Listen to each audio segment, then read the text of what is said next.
It's a sad commentary that there have been enough school shootings to generate reliable data, but the results have caused a major change in tactics. 9 News anchor Brendan Keefe learned all Blue Ash officers have received this new training. Brendan? Carol Clyde, while it used to be considered suicide for a lone officer to take on an active shooter, it's now considered statistical homicide not to. Because the longer officers wait for backup, the more people die. We warn you, some of what you're about to see may be disturbing.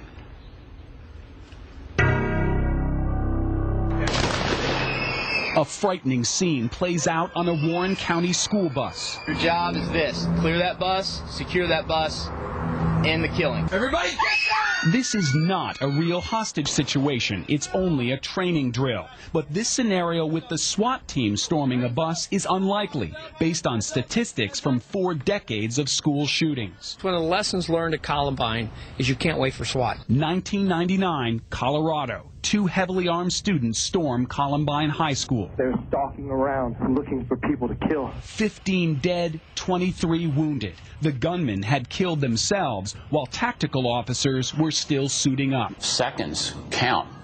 You don't have 10 minutes. Blue Ash Police Chief Chris Wallace is also a nationally renowned tactics instructor. I'm going to track him like this. I know the other guy's in there somewhere. Showing officers how to stop an active killer even without backup. I'm going to kill this kid if you don't get out of here. Shoot this kid. You're literally going to lose innocent victims every minute that you wait. Left turn. This 2003 training footage inside a Kentucky school was a direct response to Columbine. Open area to the left. The new tactic involved the first 4 or 5 officers on scene entering in a diamond formation. All the way left. All the way left. Shown here in a Lawrenceburg school last year, the method was deployed nationwide. Report of a student inside Mason High School with a gun. Drills like this would last for hours, but the real shootings are over in minutes. Last year, Virginia Tech. By the time the first team of officers made entry into Norris Hall, student Sung-Hui Cho had killed 30 people and wounded 17 more. The lone gunman had shot 47 people in 11 minutes. That's an average of 4 shot, 3 dead every minute. If the first officer on the scene is outside waiting for backup, 10 more could die. Wait for SWAT, and 20 or more could be killed. Freeze simulation. No, police can't stop time, but they can speed up their response. Unfreeze. If the first officer on the scene is trained to act quickly and on their own, the chances for success go up and the body count goes down. If it's your child standing there in that school and you hear gunshots being fired in that school, and you have the ability to go in there and stop this, are you going to wait? John Benner owns Tactical Defense Institute in Adams County.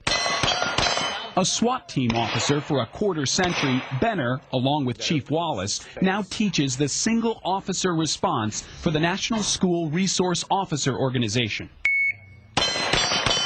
The school resource officer is already there.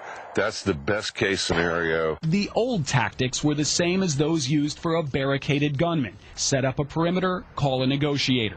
Officers feared an aggressive entry would set off the active shooter, causing more deaths. Many of these people never intend to survive the encounter. Statistically, the active shooter kills himself at first contact with armed resistance. Literally cowards. These are people that are looking to kill innocent people that can't fight back. All schools are gun-free zones. These people know that when they go in there. That's right. The vast majority of mass murders have occurred in so-called gun-free zones. Someone who's intent on committing mass murder isn't really going to be deterred by a sign that tells them they can't have a gun at that location. And now the tacticians believe these signs may actually serve as an invitation to mass murderers. So they choose a school or a mall that has the signs on it that says, "Come here and shoot me because there is nobody here that's armed."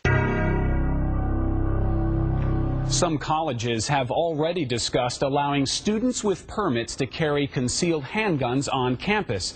And while the thought of putting guns in schools may be controversial, there is some serious discussion across the nation about arming teachers who have military training or law enforcement experience. Schools have invested millions in fire alarms and extinguishers, but contemporary statistics show shootings kill many more students than fires. Clyde, Carol. All right, Brendan, something to think about. A lot of food for thought. Yeah.